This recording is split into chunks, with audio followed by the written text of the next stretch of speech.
পৃথিবীর বলদার জেলা প্রশাসক জনাব মোহাম্মদ তৌফিকুর রহমান স্যার এবং বিশেষ উদ্যোগে তারুণ্য নির্ভর নতুন বাংলাদেশ গঠনে আজকে আমাদের এই আলোচনা সভায় উপস্থিত বিশেষ অতিথিবৃন্দ, আমাদের পুলিশ সুপার মহোদয়ের প্রতিনিধি এবং সিভিল সার্জন মহোদয়, উপস্থিত রাজনৈতিক ব্যক্তিবৃন্দ, সরকারি কলেজের প্রিন্সিপাল এবং শিক্ষকবৃন্দ, সাংবাদিকবৃন্দ এবং যারা খুব কষ্ট করে ধৈর্য নিয়ে এবং অনেক কথা সহকারে আমাদের বক্তব্য শুনছে, তাদের মধ্যে এখন ধৈর্যের বাঁধ প্রায় ভেঙে গিয়েছে। নিজেদের মধ্যে অনেক কথা বলছে, কারণ আমার কথা শোনার আগ্রহ নেই।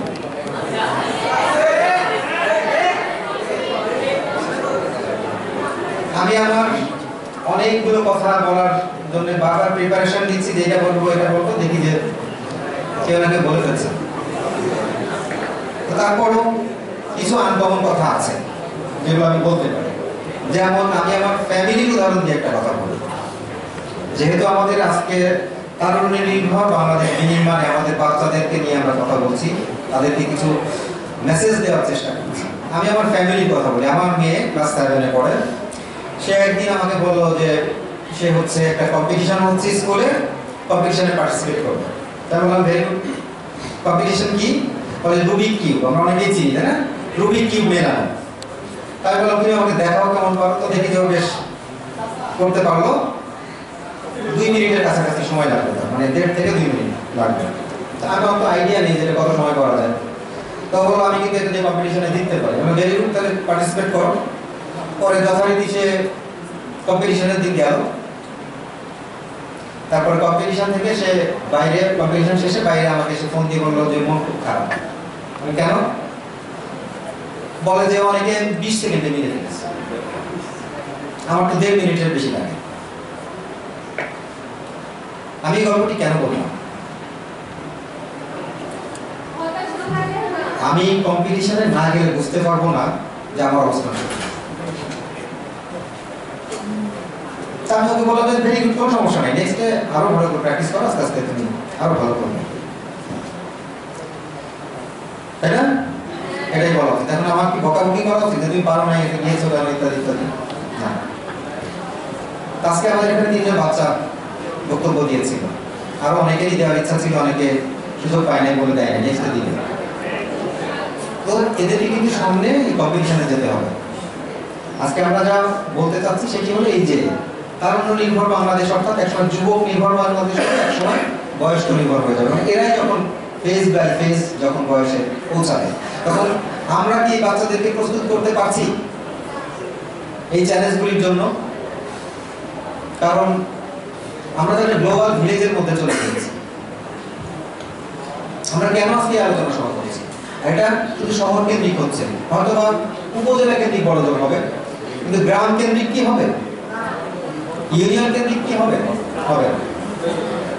আমার ডেভেলপমেন্ট, আমরা দেশকে বদলাতে চাই মানে কি? দেশকে শুধু মানে মানসিকভাবে তো বদলাতে হবে। শুধু অনেকগুলা স্ট্রাকচার করলাম, রাস্তা করলাম, কিন্তু মানুষগুলা যদি নৈতিকভাবে ঠিক না থাকে, তাহলে তো এই দেশ তো শৃঙ্খলার মধ্যে আসবে না।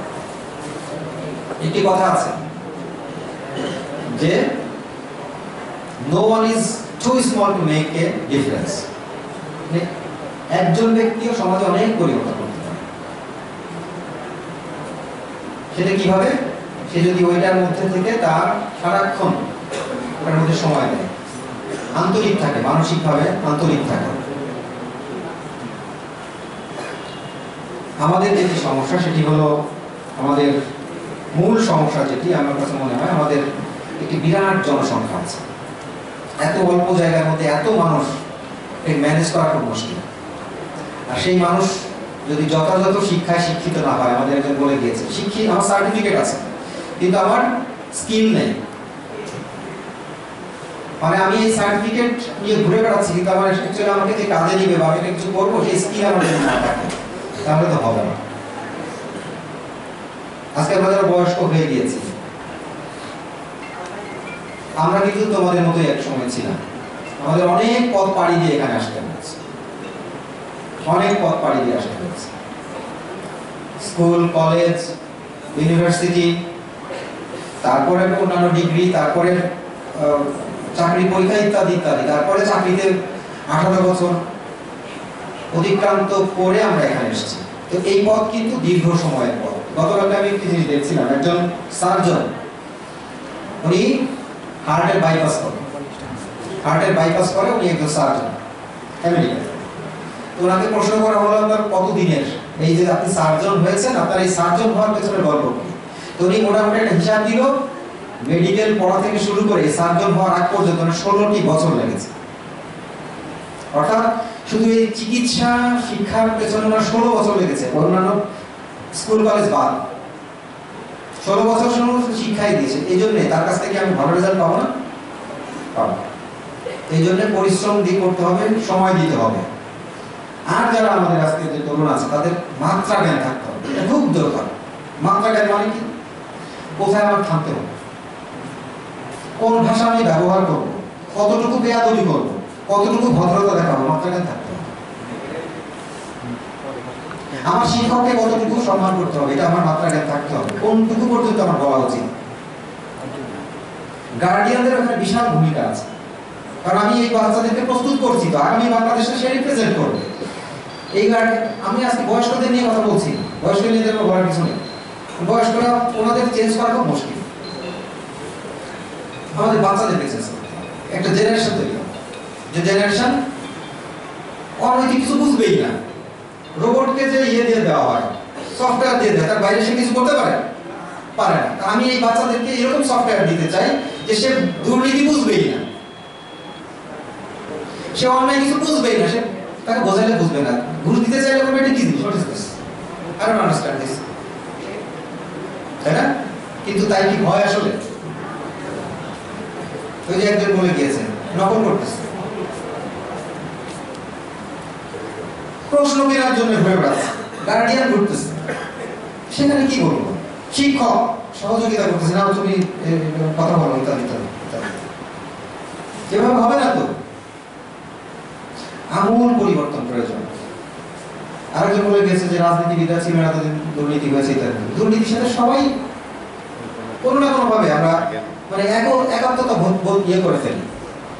এটা খুব খুব মুশকিল। পুরো সোসাইটির মাইন্ডসেট চেঞ্জ করতে হবে। আমি বুঝবোই না যে এটা খারাপ কোনো বাইপাস ওয়েতে কোনো কাজ করা যায়, শর্টকাট কোনো ওয়েতে কাজ করা যায়, এটা আমি ভুলে যাই, তাহলে দুর্নীতি করবে, আদারওয়াইজ না। কারণ একজন ফল বিক্রেতা থেকে শুরু করে জাহাজ কেনা পর্যন্ত প্রত্যেকেই যদি আমি বাইপাস করার চিন্তা করি, ফল বিক্রির সময় যদি আমি পচা ফলটা দিয়ে দিতে চাই, তাহলে সে দুর্নীতি করছে না? আমরা দেখতে পাচ্ছি, আর যেটা জাহাজ কিনতে দুর্নীতি করছে সেটা আমরা দেখতে পাচ্ছি না, বুঝতে পারছি না, সেই জন্য ভাবছি যে এটা কি বিষয়। আসলে প্রত্যেকটি দুর্নীতি, যার যতটুকু স্কেল, যার যতটুকু ক্যাপাসিটি আছে তার মধ্যেই সে করছে। সমাজের আমূল পরিবর্তন প্রয়োজন। বাচ্চারা মিথ্যা কথা যারা বলে, তারা তো ভবিষ্যতে আরো বড় বড় দুর্নীতিবাজ হবে না? যে মিথ্যা কথা বলতে পারে সে সবকিছুই করতে পারে, মানুষ অনুমান করতে পারে। আজকে যারা মাদকের কথা আসছে, মাদক কারা করছে? ইয়াং জেনারেশন করছে, তার ফ্যামিলির মানুষ জানে না। আমি বিশ্বাস করি না তার ফ্যামিলির মানুষ জানে না যে সে মাদক সেবন করে। কিছু সংখ্যক আছে যারা মানে কি বলবো ছিন্নমূল, কিন্তু অধিকাংশই কিন্তু ফ্যামিলি আছে, বাবা মা আছে, আত্মীয় স্বজন আছে, এভরিবডি নোজ যে সে মাদক সেবন করে। ফ্যামিলির দায়িত্ব ছিল না? আমার সন্তান পরে বাইরে আছে, কেন আছে, কি জন্য আছে আমি জানি না, বা আমি জানার চেষ্টা করবো না? অবশ্যই করবো। যখনই আমি এভাবে ছেড়ে দিব, তখন তো সে পরবর্তীতে আমার জন্য, সমাজের জন্য ক্ষতিকর হয়ে যাবে। এই জন্য আমাদেরকে শুধু একটু ক্ষুদ্র কেন্দ্রিক চিন্তা করলে হবে না। আমি নিজে তো অবশ্যই ভালো থাকবো, আমার আশেপাশের লোকজন যেন ভালো থাকে, সেই জন্য অ্যাটলিস্ট মোটিভেট তো করতে পারি, তাদেরকে বোঝাইতে পারি। আমাদের বাচ্চারা অনেক কিছু করেছে, আমি আর বক্তব্য বাড়াচ্ছি না, অনেক কিছুই বলার ইচ্ছা ছিল, যেহেতু ধৈর্যের বাদ ভেঙে গেছে আমি আর বলছি না। সবশেষে যেটি বলতে চাই, এটি একটি এমন মাস, স্বাধীনতার মাস। 1971 সালে এই সময়ে অনেক শহীদ হয়েছে এই দেশকে একটি স্বাধীন দেশ হিসেবে গড়ে তোলার জন্য। তারা শহীদ হয়েছেন তাদের আত্মার মাগফিরাত কামনা করছি। শুধু এইটা না, এর পেছনেও কিন্তু স্বাধীনতার ইতিহাসে একাত্তর বাংলাদেশের স্বাধীনতা কিন্তু এখান থেকে শুরু হয় না। অনেক অফিসারে অনেক ইতিহাস আছে। ভাষার জন্য আমরা যুদ্ধ করেছি 52-তে, তখন কিন্তু যুবকরাই প্রাণ দিয়েছিল। ঢাকা ইউনিভার্সিটির সালাম, বরকত, রফিক, তারা কিন্তু ইউনিভার্সিটির ছাত্র ছিল, তারাই বেরিয়ে এসেছে। আবার পরবর্তীতে আমরা দেখেছি এই স্বাধীনতাকে ধরে রাখার জন্য আমরাই নানাভাবে ডাইভার্টেড হয়েছি, বিপথে চলে গিয়েছি। তখন এই ছাত্ররাই নেমে এসেছে। আমি দেখেছি ছোট ছোট মেয়েরা বাসার বিভিন্ন আসবাবপত্র নিয়ে তারা রাস্তায় নেমেছে। তার মানে কি, সে কি গুলির সামনে ফেস করতে পারার জন্য না, সে যে এটা ফিল করছে সেই জন্য সে বাসার জিনিসপত্র নিয়ে রাস্তায় নেমেছে। এগুলো আমাদেরকে ধারণ করতে হবে। সেই জন্য তো বিশেষ যারা শহীদ হয়েছেন, আত্মত্যাগ করেছেন, তাদেরকে আমরা স্মরণ করি আজীবন। কারণ এই দেশের জন্য যারা ভবিষ্যতে, যারা দেশের স্বাধীনতা রক্ষার জন্য ভবিষ্যতে যারা প্রাণ দিবে, তাদেরকে আমাদের সারা জীবনই মনে রাখতে হবে। আমি আজকে স্বাধীনভাবে কথা বলতে পারছি, ভাষার জন্য আমরা যুদ্ধ করেছিলাম। সুতরাং এই ভাষার জন্য যুদ্ধ করার অর্থ এই নয় যে আমি কটু ভাষা ব্যবহার করব। কটু ভাষা ব্যবহারের জন্য যুদ্ধ হয় না। আমরা যেন ভালো ব্যবহার করতে পারি, ভালো ভাষা ব্যবহার করতে পারি, সেজন্য যুদ্ধ করেছিলাম। তেমনিভাবে আমরা একটি সুন্দর সমাজ চাই, যেখানে আমাদের মূল চালিকা শক্তি হবে আমাদের নৈতিকতা। সেই নৈতিকতার মাধ্যমে আমরা পরিচালিত হব। আমাকে কথা বলার জন্য আমি আন্তরিকভাবে সবাইকে ধন্যবাদ জানাচ্ছি আমাকে এই জায়গায় সুযোগ করে দেওয়ার জন্য। আমাদের আজকের বিষয় এসো দেশ বদলায়, পৃথিবী বদলায়। দেশ বলতে আমরা দেশের উন্নতির জন্য এর পরবর্তীতে তো আমরাই যাব। এই তরুণরা প্রধান ভূমিকা পালন করতেছি আমরা। আজকে আমরা তরুণ হয়ে আছি, আগামীতে আমরা অর্থনৈতিক কাজে আমরা জড়িত হব। একটি দেশের উন্নয়নে অর্থনীতির উন্নয়ন খুব জরুরি। আমরা যদি আজকে থেকে এটা প্রস্তুতি না নিই, আগামীতে আমরা অনেক ভুক্তভোগী হব। অনেক সবটা দেশেই দুর্নীতি হয়, শুধু আমাদের দেশে না, কিন্তু আমরা তার তুলনায় একটু বেশি। সবটা দেশেই শিশু শ্রম আছে, সবটা দেশে বাল্য বিবাহ আছে, আমরা একটু বেশি। কেন? আমরা জাতির চোখে ভালো হয়ে দেখাবো, আমরা জাতির চোখে 1 নম্বর হয়ে দেখাবো, আমরাই সেরা, আমরাই সব পারি। অনেকে এখন প্রশ্ন আছে, তোমরা তরুণরা করো কি কিছুতে ভয়? আমি বলি, আমরা তরুণরা একজোট হয়ে বলি, সকল ভাইকে উপেক্ষা করে একদিন আমরাই করবো জয়, ইনশাআল্লাহ। সিভিল সার্জন মহোদয়ের ঐকত্যস্বরী আমিও যা ভেবেছিলাম, যা লিখে এনেছিলাম, সব বলা শেষ।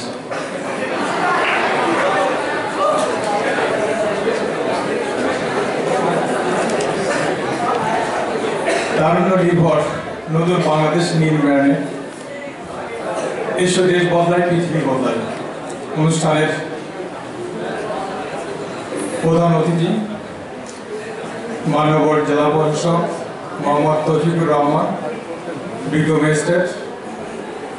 বিশেষ অতিথি হিসেবে উপস্থিত আছেন doctor Mohammad Khurshid Alam, civil surgeon. জাতির পবিত্র দায়িত্ব শিখানো, যার হাতে আমাদের শ্রদ্ধেয় শিক্ষক মণ্ডলী দেশ পরিচালনা করেন, আমাদের সেই রাজনীতিবিদগণ, এবং ভবিষ্যতে দেশ তথা পৃথিবীটাকে পরিচালনা করবে আমাদের কে? আমরা, তারুণ্য, তরুণগণ। আসসালামু আলাইকুম। যেহেতু নিজের পরিবর্তন যদি আমরা করি তাহলে সবকিছুই পরিবর্তন হয়। আমি নিজে ভালো হই, সমাজ ভালো হবে, পৃথিবী ভালো হবে এবং সবকিছুই ভালো হবে। আবার প্রবাদ বাক্য বা কথাই আছে, নিজে ভালোই সব ভালো, আর ভালো হতে পয়সা লাগে না। অর্থাৎ কেউ যদি দুর্নীতি করে, তার দুর্নীতি করতে গেল তার কি? আচ্ছা, ইন্টেলেকচুয়াল ক্রাইম, যেটা একটু শব্দ প্রয়োগ করেছেন আমাদের প্রিন্সিপাল স্যার, আগামী দুনিয়াটা আসবে কিন্তু এরকম ইন্টেলেকচুয়াল ক্রাইম, ফাইন্যান্সিয়াল ক্রাইম, যেটা এখন থেকে চলমান।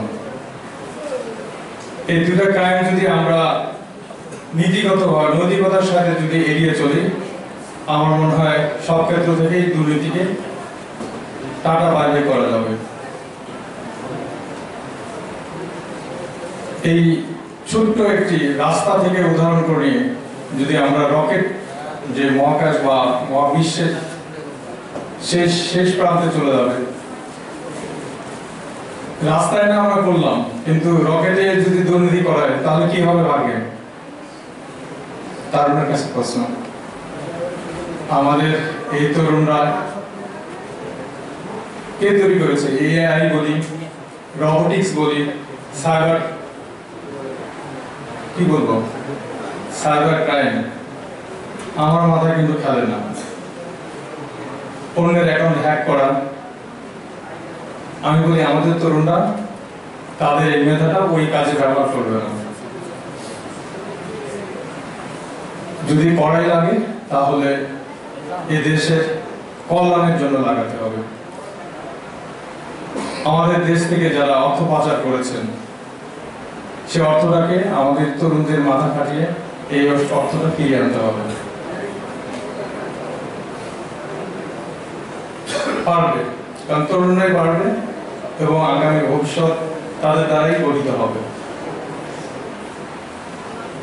কাব্যিক কথা যদি বলা যায়, পৃথিবীটা হোক তরুণের স্বর্ণে নির্মিত, পৃথিবীটা হোক তরুণের চোখে নতুন সূর্যের মতো জ্বলে, সেখানে বাতাসে ভাসে নির্মল আশার গান, সেখানে প্রতিটি প্রভাত শুরু হয় সম্ভাবনার টানায়।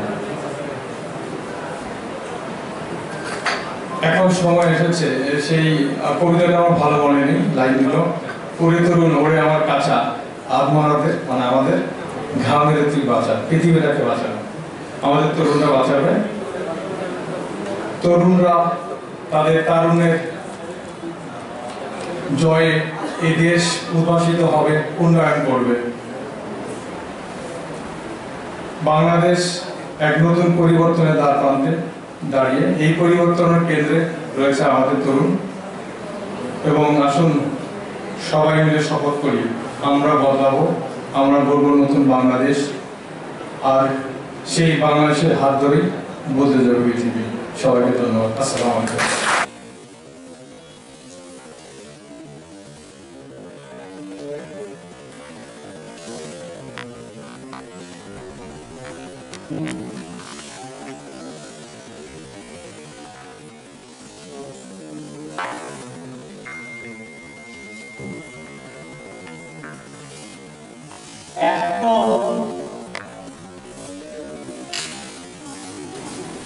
সরকার চায় যে মানুষের একেবারে যেখানে সেবা পাইতে ইচ্ছুক সেখানে সেবা।